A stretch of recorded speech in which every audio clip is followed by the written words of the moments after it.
Hey, welcome in everybody to the Sports Fanatic News Hockey Show as we are here to talk about the retirement of Mikko Koivu, some other great stuff going around in the league. Our Philadelphia Flyers bid, and also on the brother of Andre Coste, David Costa, who is having a very good start to his AHL season thus far. We'll start with the big news of the day. Might as well kick it off with the big news, and that's Mikko Koivu retiring this last week. As a member of the Columbus Blue Jackets, no less. I don't think we would have thought that No. to last year. But the Wild, it seemed like they knew something before maybe he even knew, because you usually a career player you're not going to just let leave if he's still a good leader. But this is exactly what Koivu said. Kind of what it came down to was I wasn't able to play at the level I want to play at. What I feel for myself, if I can't do the job on the ice the way I want to do it, it also impacts me in the room and the things that I trust and wanted to do year in and year out so far. I think just as a whole, every game I had to push to get ready, and then I just couldn't get into the rhythm. Just didn't feel the way I want to feel as a hockey player and also be able to enjoy the game. So basically, that's a guy that knows it's time to move on into the next chapter of his life, which probably could be very much so still involved in the game of hockey since he's one of the smartest players of all time. Good Um, two-way player as yeah. well. So if you want to be you could be a defensive or offensive coach, yeah, because of how good of a two-way guy is. If he's a forwards coach, you could focus on either end. So yeah, he's a guy I could definitely see coaching in the future. But what do you think of his career in retiring and also his coaching, at potential coaching aspirations for the future? I think he was a phenomenal player. I mean, he was definitely a good lead by example kind of guy. He's probably, I know his time in Minnesota, it was very often overlooked because, I mean, Minnesota is one of those teams we don't look at. But he was definitely one of those key contributors to that young Minnesota team who wanted them to succeed. As for a head coach, I think he would do or any kind of coaching, really. I think he would do a really good job. I Yeah, mean, he sees the ice very well. Like, he was that good key two-way player, and I honestly wish him all the best. yeah, I do too. I think he's gonna have good success whatever he decides to do next. 711, 7-Eleven, also the good name of a good place to pick up food. 206 goals and 505 assists in his career, which is in 10,035 games. He's a guy that obviously was the captain of the Minnesota Wild, which was from '08 to 2020 when he left last season, obviously, and then moved to the Columbus Blue Jackets. He was one of their all-time franchise captains, just as G, of course, is now in Philadelphia after surpassing Bobby Clark. So Koivu is definitely a guy that deserves to be admired. Also, stay tuned, like I did with Pedroia on my channel. I'm going to do a solo video that's a little bit more in depth on Miku, but we just wanted to go over it as a broad line here. As now we're moving to our next topic, which before we move into Kase, give me two guys, especially because we're supposed to be returning to practice tomorrow, which is good news. Konechny did get added to the COVID protocol, but Sanheim got removed, so there's still just 7 guys because it was a one guy on, one guy off. And they're supposed to resume tomorrow. So if we do end up, hopefully, with prayers playing Thursday, who are guys that you love what you've seen from this far that you know for a fact a layoff is probably not going to, just because they've been that confident coming in, they're probably still going to pounce and do well? I would say Konechny. I mean, Konechny's definitely one of those high engine kind of guys. He plays at such a level that you almost want to compete because, I mean, it's almost like an infectious attitude. Yeah. Yeah, with Trav, we just got to check. I don't think he'll be active Thursday because he Yeah. just got added to COVID protocol. I don't even, so we'll have to see what happens there. But yeah, he's definitely a guy. For mine, I would just say Jake because he keeps doing. He seems like he has his legs under him, and also for a guy like, or not, excuse me, James, not also Voracek, but Voracek's on COVID protocols. So I didn't want to say Voracek. But James Van Riemsdyk's a guy that I think is going to keep doing it because he has his legs under him, and also having a little break might be beneficial for a guy like JVR who tends to tire out after like 45, whatever such games. You tend to see him get a little bit slower at times. So having this layoff might be a blessing in disguise for a player that plays like him. And then if you have any other guys that have, like AV talks about post game, we're playing hockey, everyone gets banged up every now and again. If you have any nagging stuff, that should all be gone by the time you come back. So that's just some positives in the whole negative situation. You always can find some. The Flyers, we're going to see. They're supposed to resume practice tomorrow. Go from there, see what happens. But that's all I'm going to say on that because I'm not supposed to go overly in depth into it. We can move on now to the fact that you wanted to talk about David Kasha, who's, of course, the brother of seventh-round pick Andre Kasha. He actually ended up being 2 rounds before him, so there's some bragging rights in the family. 5th round to 7th-round pick. And then or maybe Andre was undrafted. Usually undrafted or a 7th-round pick. But either way, David was a 5th-round pick. And he continues to impress. He came up for a cup of coffee last year, looked good, and has continued to look great in the AHL this year. He's flying around. Him and Wisdom, when they're on the ice together, look like $1 million. Him and Zaid Wisdom, that chemistry is. Yeah, they look ridiculous already. Flying. And he also is shooting more. He looks a lot more aggressive than he did in the past, and that's a great sign. It looks like he definitely wants to get a chance fairly shortly if there's any more, knock on wood, but any more injuries, or first of all, COVID protocol guys out. So it seems like he's definitely playing for that chance. But what do you think of Andre Kashe's brother, David, and what he's been able to do? Or David, actually, is how you say it for him. David, how he's able to do. I think they've been doing really well. I haven't been able to watch much of the AHL.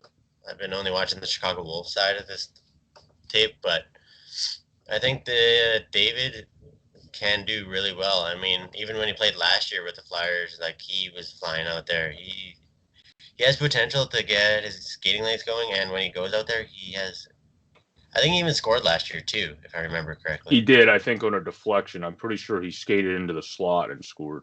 Yeah, so I feel like David, like, he can get in the right areas, especially with his legs moving all the time. Like, I mean, that's what we look for. Yeah, he can, and he's not even a huge guy. He just knows how, like his brother, similarly. They're both, I think, around 6 feet. And they know how. David might actually be a little bit smaller. Let me grab that real quick. But he definitely is a guy that performs to the amped ability. He goes full bore at people. He's 5'11", so he's an inch shorter. That's not really. But he's a guy that really has a lot of tenacity to his game too. He kind of reminds me of Upshaw. Like, he's just not the most skilled guy out there, but he's hungry. He's an underrated guy, a guy that could probably become a fan favorite because of how hungry, like the old Flyers saying, the hashtag from like 10 to 12 years ago, hungry for more. Mm-hmm. That was Scotty Upshaw. That's also Kasha. So I think he has a chance to become a guy that fans really like as a bottom 6 player, just like Upshaw, because he hustles like Upshaw. He's aggressive like Upshaw. He actually probably has a better shot than Scotty Upshaw. So there's also that bonus. Because Upshaw wasn't the best shooter. He was just an aggressive player. And I would say he might actually be a notch up if he develops into his full effect of what Upshaw was. Because Upshaw was more of that tenacious, we're always fight for everything guy, but wasn't the most consistent playmaker or scorer, where Kashe seems like if he can throw it all into a loop, might be able to score 15 and assist 15, and then you have a third season, which is pretty darn good for a bottom 6 guy. So that's why I think he's a guy. He might actually beat out his brother in what's in not just draft stock, 5th to 7th round pick, but also career path if he starts doing much consistent. Because Andre started solid with the Ducks, fell off, and then went to the Bruins, which they thought he would pick up his career in, but is unfortunately on IR. So we'll have to see what happens when time goes on. But I'll turn it back over to you to talk about how do you think that rivalry is going to go if Andre is able to come back and figure it out in Boston and get going, and David's able to establish himself in the NHL with the Flyers? I was actually hoping for a little friendly brotherly action there. I was actually really hoping for him to actually get back from his injury-riddled season. I mean, the Bruins picked him up at the trade deadline last year, and David, like, we did start him early on, but I mean, as the season goes on, players get hurt, and I was hoping to actually see that little brotherly Bruins Flyers hockey that we used to like. Yeah, that would be awesome since we're already arch rivals. The Bruins are the only team that has our darn number this year. So, I mean, Oh my God, the so, Bruins. yeah, if you were able to bring in more energy, that would help against the Bruins. Having a Morin probably play against the Bruins would probably help too.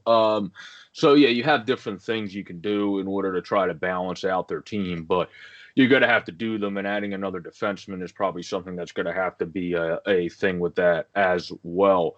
But thus far as we're getting towards the last couple points we actually flew through this one. We did pretty good on time, but with Carter Hart, what have you thought of his season this far? Do you would he be on your needs to improve list, or would he be on your he's doing all right, but I expect more? What list would he be on for you? For Carter Hart, I feel like he's doing all right. I mean, he's taking it one game at a time. I know it's his final year on his contract. Dude, you just need to relax. It's all right. We still believe in you. We're not going to harp on you. We're not doing anything. In fact, when he got upset, that was probably one of the biggest things that I took away from it. It was like, we can't have our goalie upset like that. We have to protect our goalie better and bail him out. Like, it's no question that, I mean, he needs our help. So, Yeah, I would say for him, for me, he would still be on my needs to improve list because Moose has outplayed him, and you don't want Moose outplaying Carter Hart to start that. That's not really what I need. no. It's great for Moose, but it's not great for the foreseeable future of the team.